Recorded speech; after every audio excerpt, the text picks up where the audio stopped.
Dystopia warning, obviously. Hello, you prick. Been a while. Hold on to your tits, because what I'm about to tell you will come as no surprise to you whatsoever. Yeah.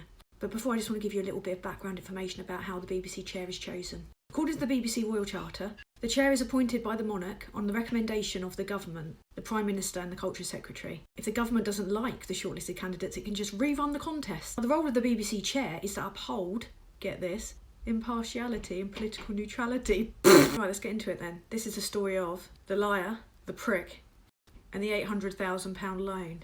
This is Richard Sharp, former Goldman Sachs banker, long-term friend of Johnson and someone who's donated over 400 grand to the Tory party. He helped guarantee a loan for Boris Johnson to the tune of 800 grand whilst he was running to be chair of the BBC. He was involved in talks to fund that prick's Downing Street lifestyle, despite the fact that he took home over 100 grand a year, got inexplicably paid tens of thousands to speak at people badly, and was living for free in Downing Street. But because he can't keep his cock in his trousers or stay faithful, he was drowning apparently in maintenance payments and divorce payments. But those people, you know, want an extra 20 quid a week on benefits. They're the real problem, aren't they?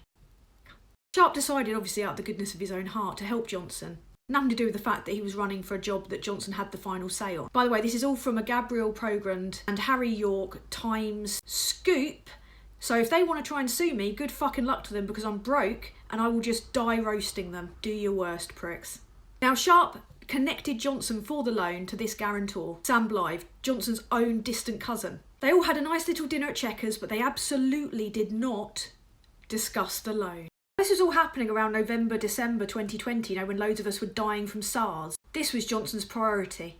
Richard Sharp even went to the trouble, again, out of the goodness of his own heart, to liaise with Simon Case, Cabinet Secretary and head of the Civil Service. In late December, even the Cabinet Office wrote a formal letter to Johnson going, what the fuck are you doing? Why are you getting help from this guy that, you know, is about to get a job in the BBC on your say-so? He obviously ignored that. He'd already selected Sharp as the candidate, and Sharp got offered the 160 grand a year job as chair of the BBC. Johnson got his loan, and they both lived cuntily ever after. They're both saying this was all above board. Nothing to see here. Why didn't either of them declare it then? Why didn't Sharp declare it at his select committee appearance? Why didn't Johnson declare it on his MP and ministerial register of interests? All of this goes a long way to explaining why the BBC's Partygate coverage and general coverage of the Conservatives has been like North Korean propaganda.